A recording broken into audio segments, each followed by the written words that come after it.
Hey, welcome back to my YouTube channel. Gimana? Udah nonton 3 video seri cuan gratis dari kripto sebelumnya?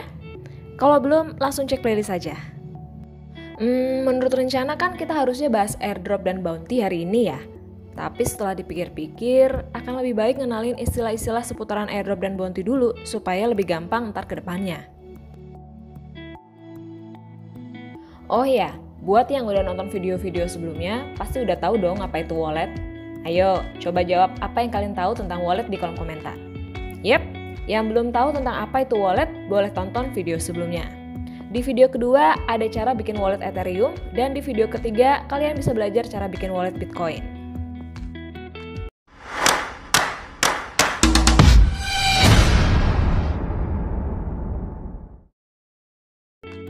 Kita mulai dari awal banget ya.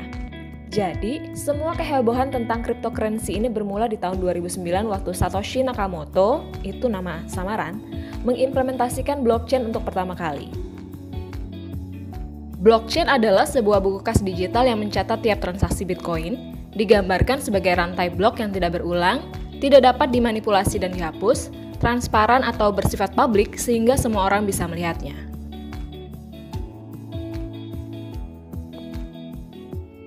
Bitcoin merupakan insentif dari teknologi itu, reward atau imbalan dari aktivitas mining, di mana para penambang memvalidasi tiap transaksi yang terjadi dalam blockchain dan mendapat reward dari validasi itu.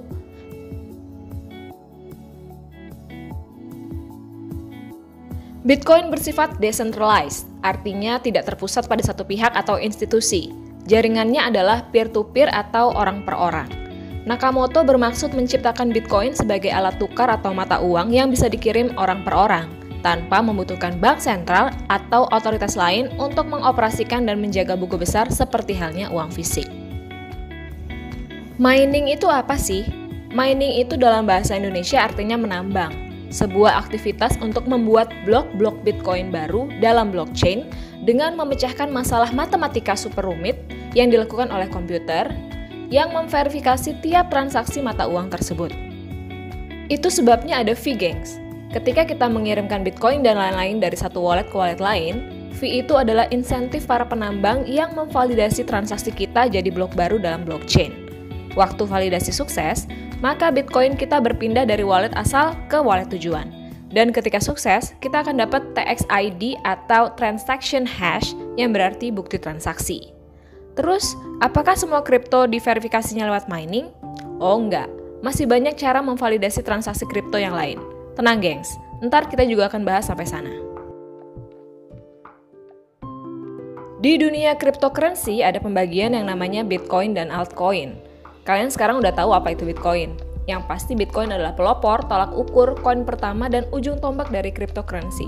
Sedangkan altcoin adalah seluruh mata uang digital selain Bitcoin, kayak Ethereum, Litecoin, Dogecoin, dan lain-lain. Altcoin itu kependekan dari alternative coin. Sampai di sini udah paham? Kalau ada yang dibingungin, komen di kolom komentar ya.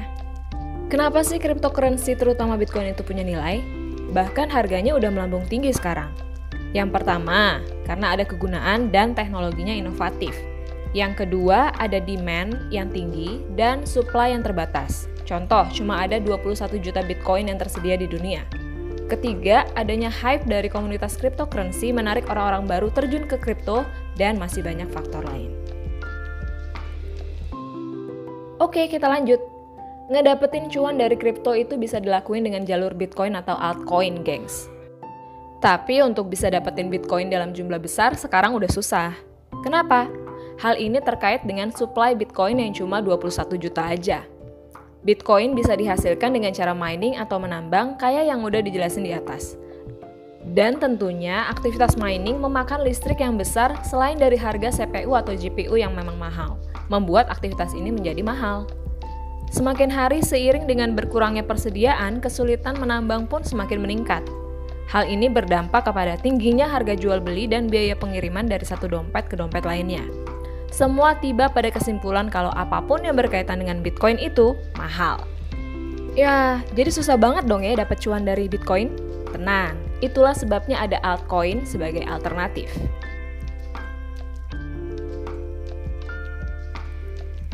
Berikut ini altcoin yang penting kita ketahui kalau kita mau jadi airdrop dan bounty hunter. sebutan untuk mereka yang garap airdrop dan bounty.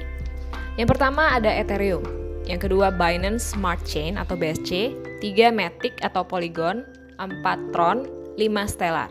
Ada beberapa pengembang atau developer yang ngebangun proyek mereka di atas jaringan Solana dan Polkadot juga, tapi gue jarang nemuin airdrop dan bounty-nya. Tiap altcoin akan dibahas mendetail secara terpisah. Asal muasal adanya airdrop dan bounty ini adalah dari orang-orang yang tertarik untuk bikin proyek kripto baru.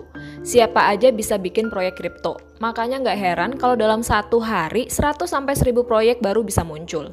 Kenapa kebanyakan berdasar pada altcoin di atas? Karena para developer ini sebenarnya bisa bikin proyek baru tanpa harus ngoding atau ngebangun semua dari nol. Walau ada juga sih yang bikin proyek kripto dari nol. Para developer ini bisa bangun proyek mereka di atas chain atau jaringan altcoin yang udah disebutin di atas. Fitur smart contract memungkinkan hal ini. Smart contract pada dasarnya sama seperti kontrak pada umumnya, yaitu syarat perjanjian, cuma ini bisa dieksekusi sebagai kode yang ada di blockchain. Kemudian timbul istilah koin dan token. Koin biasanya punya jaringan atau chain sendiri, ya kayak altcoin di atas, sebutannya adalah koin. Sedangkan token adalah untuk proyek-proyek yang dibangun di atas chain atau jaringan altcoin tadi, misal token Banker di jaringan Ethereum. Itu sebabnya wallet untuk masing-masing proyek ini bisa berbeda-beda tergantung pada chain atau jaringan mana yang dipakai ngebangun tokennya. Para pengembang atau umumnya kita sebut developer itu pengen supaya koin mereka ini dikenal dan bisa menarik investor berduit. Jadi biasanya mereka akan menggelar airdrop dan bounty sebagai ajang promosi. Disitulah kita berperan. Kenapa airdrop dan bounty ini punya potensi untuk cuan? Karena biasanya harga saat awal penawaran, pas developer jual ke investor awal, itu jauh lebih murah dibanding ketika sudah dilepas ke market. Airdrop dan bounty hunter bisa jadi golongan awal yang megang koin atau token itu secara gratis, makanya kita bisa cuan. Terlepas dari resiko nggak dibayar atau proyek scam ya. Scam itu maksudnya penipuan. Resiko-resiko hunter itu akan dibahas di lain waktu. Oh ya, seperti yang udah disebutin, hunter juga bisa dibayar pakai stablecoin. Apa sih stablecoin itu? Stablecoin adalah salah satu jenis aset kripto yang dirancang untuk dilindungi dari naik turunnya harga liar, yang disebut volatilitas, yang terjadi. Stablecoin akan dipatok atau diikat dengan aset yang cenderung stabil seperti mata uang, emas, dan lain-lain. Contoh stablecoin adalah USDT, BUSD,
yang tidak terikat pada pihak ketiga dan dibangun di atas smart contract. Selain DEX, ada juga DeFi App atau Decentralized Finance Application, di mana kegiatan finansial ini bersifat tidak terpusat dan dapat dilakukan oleh orang per orang. Contoh DeFi App adalah Compound. Di sini kegiatan finansial seperti menabung, meminjam, dan asuransi bisa dilakukan tanpa campur tangan pihak ketiga. Lagi-lagi, alur dibentuk oleh adanya algoritma tertentu dan konsep likuiditas. Nanti kita akan bahas lebih lanjut tentang DeFi. Istilah terbaru yang paling populer di dunia kripto saat ini adalah NFT, Metaverse, dan Web3 atau Web3, di mana kesemuanya ini punya keterkaitan satu sama lain. Tapi karena video ini udah kepanjangan, kita akan bahas di video terpisah ya. Selain itu, sambil jalan nanti AMC akan tetap update istilah-istilah yang dipakai dalam dunia kripto supaya teman-teman gak kudet. Oke, sampai sini dulu videonya ya. Kita ketemu di video selanjutnya. Bye!